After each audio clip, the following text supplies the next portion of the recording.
Welcome to Nebraska Preps Postgame with your hosts, Mike Sautter and Jacob Padilla. Hi, everyone. Welcome into a virtual edition of Nebraska Preps Postgame this week. Mike Sautter, Jacob Padilla in studio. I am not, clearly. But a lot went down, I guess, in the last week of high school basketball and just high school sports in general. We are recording, as we always do, on Monday. This is December 11th, and have some breaking news, I guess, just a few minutes ago, about 30 minutes ago. Millard North announced the hire of their new football coach, Alan Burrell. Coach Burrell comes over from Mount Michael, where he spent 2 seasons as the head football coach.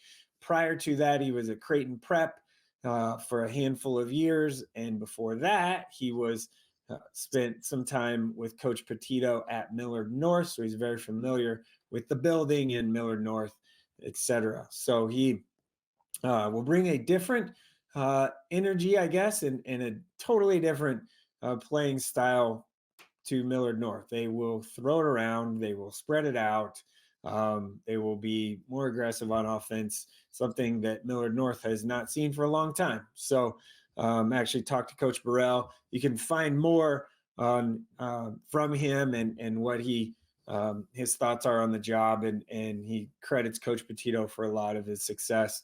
On nebpreps.com, there's a nice story with some quotes from him and part of the press release, I guess, that they sent out this morning at Millard North. So got that out of the way. Let's move on to basketball. Actually, you know what? One quick thing, Jacob, I want to hit on. I know we mainly talk about basketball, but I want to talk wrestling a little bit.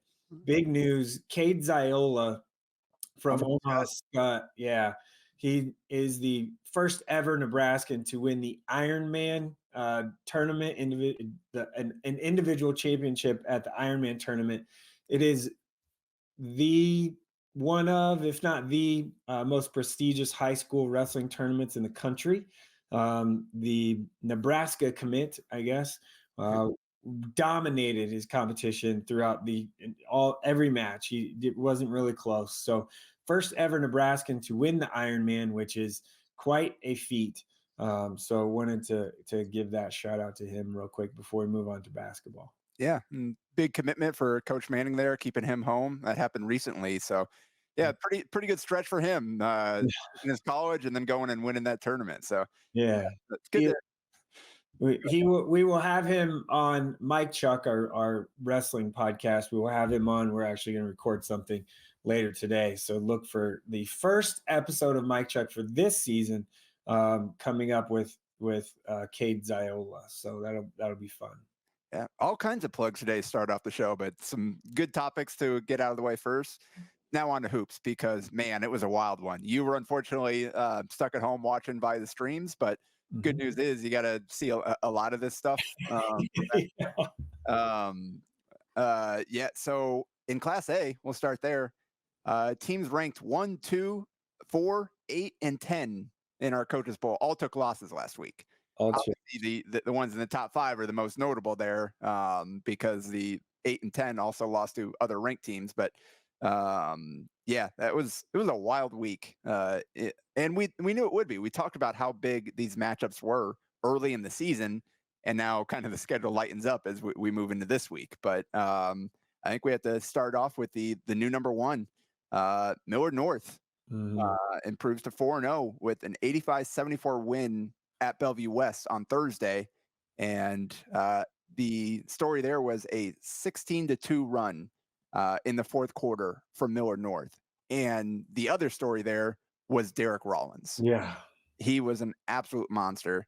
Finished with 31. 26 of those came after halftime. He had 15 in the third quarter and 11 in the fourth. Just did everything. It was scoring from all over the court, hit 4 threes. He had 9 boards, 3 blocks. Just their second half was unbelievable. Just really impressive showing from Millard North. Elijah Geth was awesome as well. Scored 22, hit some big time shots there. 5 boards, 3 assists, no turnovers. And then Neil Monster added 14 points without hitting a 3. Did all his work around the basket and from the free throw line, and 5 boards and 5 assists there. Yeah, he had Eli back and healthy certainly kind of changes the game a little bit for Millard North. The one thing about Millard North, and yes, Derek Rollins was that's a pretty dominant performance, knowing the Bellevue West bigs that he went against and their athleticism, and that he was killer. Like, he was awesome.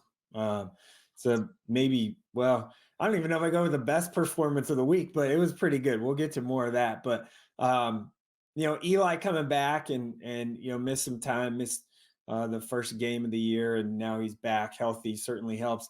Thing with Millard North is they have 4 of their 5 starters return, and if you look at it, like, maybe the one guy that didn't return, maybe if you had to guess, of the 5, probably was the most replaceable. And Grainer, why can't I think of his name? Number 1.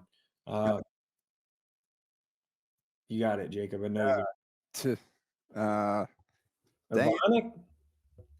Oh, sorry. Yeah. Sorry. Yeah. Grant Urbanic is. Grant Urbanic. Grant Urbanic it has filled in extremely well. He's been awesome for Millard North so far. He's super athletic. So they return everybody. And I don't know, like, I saw something about their expectations were low or something from the outside. I'm like, I don't know who was saying that, because nobody was saying that. Yeah. I think that's just, fake motivation or something. I don't know. That's wild. Yeah. But I mean, they returned 4 or 5 starters. Their top 3. It was crazy. Anyway. Yeah. Sorry, you caught me off guard because I was trying to pull up this stat. So story of the game there. Second half for Millard North, 52 points on 19 of 23 shooting, 4-6 from 3, 10 of 13 from the free throw line. They rebounded 2 of those misses and scored 8 assists and 5 turnovers. So the Mustangs scored on 25 of their 32 second half possessions. Yeah, that's incredible. Obviously, WS is a different team from last year, but that's a team that prides themselves on. That's a program that prides themselves on their defense, and they just had no answers in that game. And Bellevue West, hey, like, they'll be fine. Yeah, like they're not going anywhere, and I guess we can talk about it now. But like, Class A is the top 7, 8, 9. You maybe go to 10. Can all beat each other on any given night. It's going to be a wild ride this year, both on the boys side and the girls side too. But like, you have, you could rattle off, depending on the night, anybody could lose. So it's going to be fun to kind of follow. It'll be a headache for coaches. I talked to a handful of coaches yesterday and over the weekend, and they were like, we know we're pretty good, but so is everybody else. And it just depends on the night. Like, if you don't show up every night, it's going to be a problem for people. So it's definitely something to keep an eye on. Class A is super competitive this year, and there isn't a clear-cut favorite right now. I would say Millard North clearly gets that nod right now, and we'll see when the Metro Holiday Tournament bracket comes out, hopefully today. But we'll see when that happens. But it does look very much so like it's going to be pretty balanced from just who wins every night. Yeah. And like you said, taking care of business, that just has to be the theme this week, because I don't believe there are any ranked matchups in Class A. Yeah, the schedule really kind of flipped from the first 2 weeks. It kind of lightened up. It started real hot, and there were a couple coaches I talked to that were kind of like, geez, like, out of the gate, this is pretty tough. And you also look at it, though, traditionally the OPS Jamboree has been really tough. Yeah. This year, not so much. So I think the person that built the schedule maybe did that on purpose, I guess. So is what I'll say. That's what a lot of people are saying anyway. Not me, but I've heard that from a handful of people about the schedule. So now it does lighten up. A couple of matchups. There's only a handful that are kind of in that vein, I guess. And I don't even know if we're going to record next week. We'll have have some time, but we probably will. We can talk about it. There's some big ones next week, but this week it looks like Southwest and Omaha North is 3-1. They play each other on Thursday. Then the big Omaha Bryan And Omaha Central matchup is a big one. It's a rivalry game.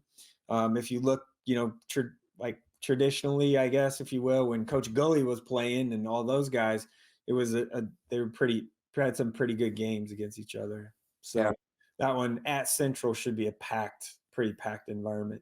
Yeah, and we thought we'd see that in the OPS Jamboree final, and then Westview pulled the upset in the semifinal. So now we get to see it anyway. So it worked out well. Still get those matchups that way. But Millard North 74-57 at Lincoln East, double for Derek Rollins. Mosser 15, hit 3 threes. Gath 11 and 5 assists. All 10 players or 10 different players scored.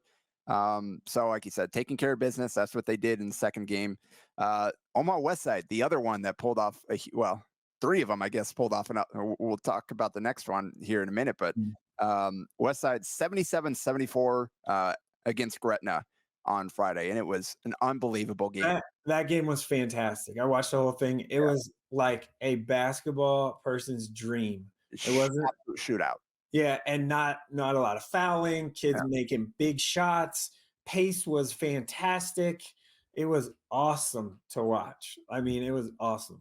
Gretna shot 53% from the field with 10 threes and lost. That's because Westside shot 60% from the field and from 12 threes. Yeah, it was unreal. Just the shot making from all over the court.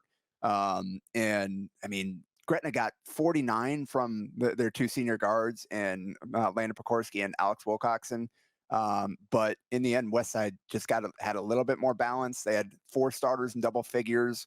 Their bench combined for 15 points and 5 threes. Hit some big shots in the third and fourth quarter there for those guys. Kevin Stubblefield led the way, 19 points on 8-11 shooting. CJ Mitchell had 18 on 6-9 shooting. The guys were 5 for 5 from 3 between the two of them. Ricky Lofton had 15. Caleb Benning had 10 points and 5 assists. And defensively kind of slowed down Pekorski a little bit after a hot start. But then Wilcoxon got going. So I talked with Coach Simons afterward. He said kind of adjusted their defense, a switch a little less than they had because of how much Pekorski was hurting them. And in turn, that made it tougher for them to keep track of Wilcoxon, and he got some open looks. Had 3 threes and a 3-point play in the fourth quarter. And actually, they had a chance to go for the lead. They got to stop in the final minute. Wilcoxon got a clean look from 3 in transition, just didn't go down, and then Westside kind of held on. Gretna's shot at the buzzer was kind of a double clutch. They defended it really well. Huge win there for Westside. And they also had to go to Kearney. The very next, that's a tough, around Friday night to out to Kearney on Saturday. But they got it done 58-53. They were up 34-21 at halftime and held on in the second half. And again, it's their offensive balance. Stubblefield 15, Mitchell 14, Lofton 12.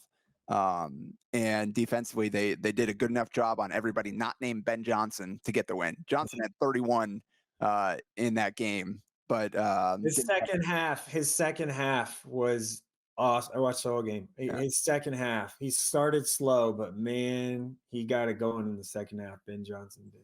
Yeah. So we'll talk about Kearney in a minute here, but so Westside new number 2, and they got Omaha Northwest this week, so I think they'll be staying at number 2. Number 3 is Bellevue West. That's where they dropped after the first loss in a very long time. 31 games. Yeah. So again, dropped that 11-point game to Millard North. They lost the fourth quarter 26-14. They got 18 points and 4 steals from Eldon Turner. Jane Casio Jensen played really well at an efficient 14. Stephen Polacek had 12. But Jane Jackson did not score in the second half. So credit to Millard North for really defending him well. Finished with 11 points all in the first half. So that was a big key for that game, is they just couldn't quite get him going again. Meanwhile, Rollins took over, was the best player on the court. But credit to WS, they bounced back, had to go to Pius, which is not an easy game there on Saturday, and won that 67-60. And coming off the loss, had a rough first quarter as well. They were down 22-14 after the first, but they outscored Pius 42-27 in the second half. And Stephen Polachuk led the way, 19 points, hit 4 threes. and Robbie Garcia had 17 points and 6 boards. So good job by those guys to rally to get back on track there to pull out a win against another ranked team there on the road. Yeah. And then finally, the other big upset this week. Padilla South. Yep. Improved to 4-0 with a pair of really nice wins that basically was all Bryson ball. Yeah. So, dude, okay. You're probably going to go, but I'm going to go on this. So I watched the game Friday.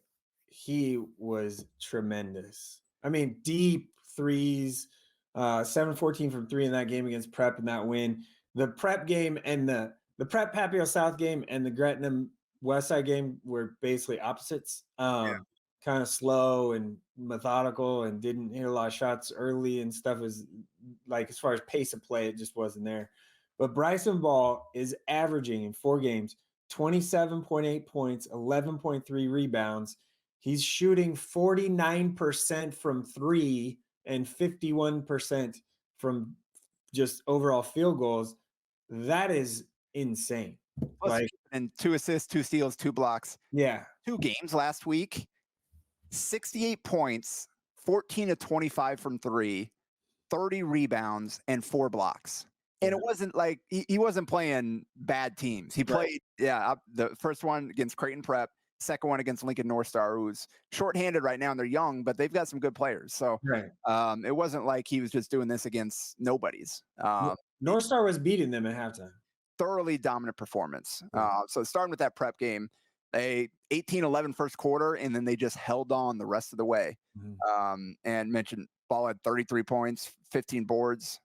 Nobody else I think Reese Kircher got in double figures both these games, but it was like 12, 10 points, and nobody else was.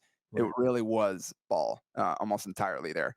So that was a big win for Papio South. They followed up 60-47 against North Star. They were down 29-20 at half. And rallied 40-18 in the second half. And Ball finished with 35. Hit it 7 of 11 from 3. Like I said, 15 boards.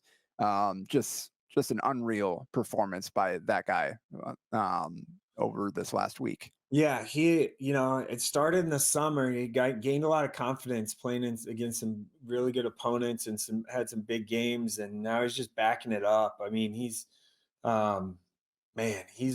awfully good. And to know that he is the guy you got to stop and he can't is something that's a little like, wow. I mean, he was 7 of 14 from 3 against Prep. Yeah. And Prep defends you. Prep knows how to guard. Yeah. He was pretty dang impressive. I mean, it's phenomenal. Yeah, I mean, you were sending me updates. I was checking my phone at the Westside game. I was like, oh boy, what's going on here? Just unreal performance. So that's a guy. Definitely, you're just a fan of high school basketball. Probably want to get out to a couple of Papio South games this year just to see him play. So great start for them. They got Buena Vista and Elkhorn South this week. Gretna, again, thriller with Westside and bounced back 93-78 at Lincoln Northeast. Down 5 at halftime, and then scored 52 in the second half. Pekorski, 23 points, 9 assists, 7 boards. Alec Wilkins, 23 points. Alex Wilcoxon, 16, 6 assists, 4 steals. Joey Veith, 14 points, 6 rebounds, 4 assists. So, I don't know that Coach Hurd would be thrilled with their defensive performance in that game, especially coming after a Friday night. But offensively, they certainly put on a show. And 6 Prep after the loss. They had Torrin Carter-Brown had 20 points, efficient 20 points in that game. He's going to have to a nice start there as a sophomore for that point guard spot. And then that's what they need. They need a point guard to kind of go with their bigs there a little bit. They need more from Trinell Parker too. Yeah, he had a quiet week after a really strong performance the previous week. Dylan Clausen had 17 and 11, but I think Parker had 4 points in that loss. And then they beat Lincoln Southeast by 15 on the road on Saturday. So bounced back 15-11 from Clausen. Carter Brown, 12 points, 5 assists, 5 boards. Carson Jones played much better than Caleb Jasu. also played much better than they did against Papio South. So that was a key for them getting that win. Bryan, last Monday we talked about the OPS Jamboree final. They took care of business pretty emphatically there, 649 against Westview. Westview couldn't even get shots up. They were credited with 11 blocks. I had them with even a few more than that. Westview shot 35% from the field. And Amari Bynum, 23 points, 13 boards, and 3 blocks. He followed that up with 20 points, 12 boards, and 2 blocks against Omaha South in a 39 point win there. And he has had 19 or more points, 10 or more rebounds, and 2 or more blocks in each of his first 4 games this year. So another guy that's tearing it up, having a great start to the season. Yeah, he is so skilled, man. He is so good. Like, his future's so bright. It is he's gonna need to find some shades to wear because it is real bright out there. It is real bright. I mean, he is so talented. I'd be interested. The central matchup's interesting because they can throw a bunch of bigs at him, right? Big physical, strong guys. Maybe they get a Newsome just lower into him. The central matchup, it'll be a grind for him and for Bryan to score because that gym's gonna be packed. It's gonna be loud. And Coach Chubbuck, they know how to defend people. So I'm not sure they can score. The score might be in the 40s or 50s on that one, but it'll be, that one will be the toughest test for him so far this year will be Friday night. Yep. Kearney, we mentioned the loss to Westside, but shout out to Jacob Weber. 30 points, school record, 9 threes on 14 attempts in a 73-38 at Lincoln High. So it hasn't been here long, but already setting records there. So thing with him, they need him to be consistent. Need a little bit more, just a sophomore. He's kind of figuring out, but like if they can get him and Ben Johnson rolling at the same time, that's when they'll be tough. But the Class A physicality and kind of playing, it's different than what he's used to. Used to a little more free flowing and kind of not as much, I guess, in your face kind of defense type stuff. A little bit different kind of mentality for him. He's got to fight through that. He does need to get a little tougher, bigger, stronger, all those things. He knows it. But he can really shoot the ball. He's capable of it, but he's got to be consistent. And in the 2 games against the 2 best teams he's played, he hasn't done much. So needs to be a little more consistent. Again, just a sophomore, so no need to throw all that bunch of pressure on him. But but clearly the upside is there, as he showed in that game. So Southwest there at 9. Braden Frager has had a terrific start to the season. They beat Grand Island and Millard South, 2 double-digit wins there for them. Frager had 18 in the Grand Island game, had 19 in the Millard South game. Been pretty efficient. He's either shooting the 3-ball well, or when he's not, he's doing a good job of getting to the basket and scoring that way. So great start season for him. They're 3-1. And you mentioned Omaha North on Thursday, and then finally Pius, just the 1 game against Bellevue West last week. Trayson Anderson, another double-double, 18 and 13. But they shot 37% from the field as a team and 17 from 3. So that's not going to get it done against Bellevue West. The one interesting game this week that we didn't mention is Bellevue West is playing Totino Grace from Minnesota in an event, out-of-state event. In Minneapolis, So looking ahead to B, or moving on to B real quick, some noteworthy results there. Crete took care of business against Beatrice and Grand Island Northwest, both 20+. And their schedule doesn't get any harder this week. So we'll have to wait a little bit until we see how good Crete truly is, but they're sitting there at 4-0. Elkhorn, the new number 2, climbing up from number 4 because of a 64-54 win against Norris. Yeah, it was a good game. Watched a little bit of that. It was a good game. Peterson, man, he's going to be an impactful guy for Elkhorn if he keeps it going. Like he had about 6 blocks against Norris. He's a really good player. Like he's going to be huge for them. 14 points, 9 boards, 5 blocks. And yeah, like you said, great rim protector, which isn't something a lot of teams in Class B have. 6'7" or so, long arms. Really good timing on his blocks there. So he's gonna be tough for a team in the Class B to deal with. And they got 12 points from Colin Comstock. They got 10 points from Charlie Lamsky. I got 9 points each from Luke Howard and Nixon Farmer. So really good balance for them against a good Norris team. Norris is number 4 this week. They dropped one spot, but I was at Norris on Tuesday for another shootout against Wahoo. And last week, I saw 3 fantastic games last week. And then I guess I also saw the OPS Jamboree final, but that one wasn't quite as competitive as the other 3. But yeah, Norris Wahoo, just fantastic game. Marcus Glock had 35 for Wahoo, 11 and 13 from the free throw line. It was tight throughout, but Norris just made some huge plays in the fourth quarter. Josh Bornschlegel did not score in the first half, missed all of it, 4 of his shots. Second half, made some huge plays, hit a big 3, had a kind of the go-ahead bucket inside around the basket after they got an offensive rebound. So it just made some huge plays there, and they got really good contributions from everybody there. Barrett Bosiger, 5 threes, hit 19 points. Evan Greenfield, as a freshman, 16 points on 6 of 7 shooting off the bench. Hit some clutch free throws, 6 boards, 3 assists, had some huge plays against Wahoo's zone, got the ball where it needed to go. He's a guy that you're going to want to keep an eye on over the next 3+ years here, because he's already off to a great start for them. They didn't know, like, was he going to be in the rotation? Like, they knew he'd suit varsity right away, but they weren't quite sure where he would be in that mix. And he's steadily, game to game, kind of worked his way into more playing time and has produced for them. And then Chris Gardner Jr., 14 points, 7 boards, 4 assists. I mentioned Bornschlegel, 10 points, 8 rebounds, 4 assists. Alex Small at 9 points, 7 assists, 6 rebounds. So there's a lot of impact players for them. But again, could only muster 54 points against Elkhorn. So they fall to 3. Scott is there at number 3. They beat Gross 71-48 in their only win last week. And now they are playing a couple of teams from Iowa in an event.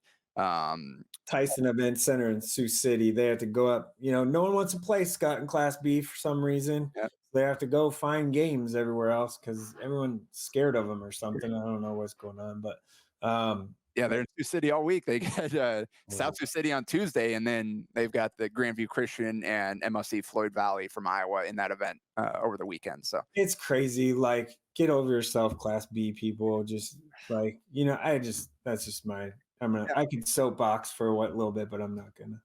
Yeah, Roncalli took on a couple of C1 teams and split. They beat Boys Town, but then lost in overtime to number 1 in C1 and Omaha Concordia there. So they're still sitting there at 5 at 2-1. Scottsbluff 4-0. They've only played 1 Nebraska team thus far. They played 3 teams in 3 days last week, 3 Wyoming teams, and took care of business against all 3 there. So few different guys. Nate Kelly, I think, had a big game in the last one. They had Riley Meininger, had a good game in the first one. Carter Isaacs had a big. So they've had a few different guys kind of step up and lead them so far this season. Bennington at 7, Hastings at 8. Hastings climbs into the rankings there after a win over Blair, who also climbs in at number 10. Bennington's win, pretty convincing win over Elkhorn North, kind of dropped Elkhorn North out to mid-room. Yep. So, yeah. But yeah, Hastings off to a 3-0 start. Like I said, mentioned they beat Blair. That's a good win for them. And now they get Elkhorn North and then Grand Island in the Tino's holiday event. Yeah, the Heartland Holiday Classic, which is Saturday out in Hastings all day. Should be a fun event. It's always matchups look actually pretty good. So I think Elkhorn North, goes back out there too. Yeah. So, yeah. And Mount Michael is there at number 9 at 3-2. So that's a top 10 Class B. The only notable change in the lower classes is we have a new number 1 in D2 because Why Not lost 52-47 to Guardian Angel Central Catholic there, which allowed Shelton to climb up to number 1 there. And it moved GACC up in D1, right? Moved GACC up into the top 10, which they were receiving votes before that. All right. So, yeah, go ahead, check out the coaches poll for the rest of the rankings there. Kind of see which teams are off to a great start. I'll close this out with some shout outs this week. And we start with Shelton, the new number 1 there in D2, because senior Riley Bombeck, and he's been putting up numbers for a very long time and had another great week. No surprise there. In their first game, 24 points, 50% shooting, 11 boards, 5 offensive, 4 assists, 4 steals in a 68-35 win against Pleasanton. Followed that up with 31 points on 13 of 17 shooting, hit all 4 of his threes, 7 boards, 8 assists, 4 steals, and a block in an 80-33 win against Kennesaw. So pretty good week for that young man there.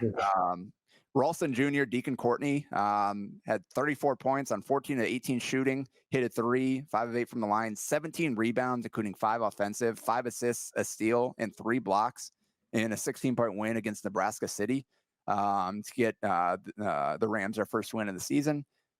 York Jr. Ryan Houston, who had a triple-double and a loss last week. I believe he's leading the state in assists. Last I looked there, just in terms of Max Prep's reporters there. 25 points, 11 to 17 shooting, 10 boards, 7 on the offensive end, 6 assists, 2 steals in a 13-point win at Lexington. And then finally, guy we talked about last week, Parkview senior Terrence Pittman, another huge game. 30 points on 12 of 17 shooting, 4 or 5 from 3, hit both his free throws, had 10 rebounds, 8 assists, 3 steals, and a block in an 80-56 win against College View Academy. So that's kind of my shout outs for this week. That is the show.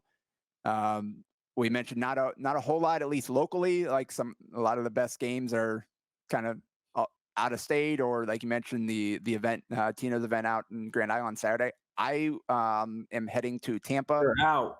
Yeah, so I do not know how much I'll get to see, if anything, this week. I definitely won't be at any games in person unless Nebraska loses on Thursday, and then maybe I'll find something Saturday. But we will be back to discuss it at some point anyway. So yeah, there's some good. I mean, there's some good. So Southwest, Omaha North, you mentioned, and then Bryan Central and Auburn Freeman will be the first one to 32 wins, about 32 to 29. So those are some good boys games. Yeah, and you got those on your game of the week options there. So we'll get you back on the road this week with you feeling better. Sorry for the Donovan Trumbull and St. Cecilia group. We'll have to make that up eventually somewhere. Great start to the season for Donovan, though. Yeah, they're killing it. Way. So, yeah. All right, that'll do it for Nebraska Preps postgame. See you next week.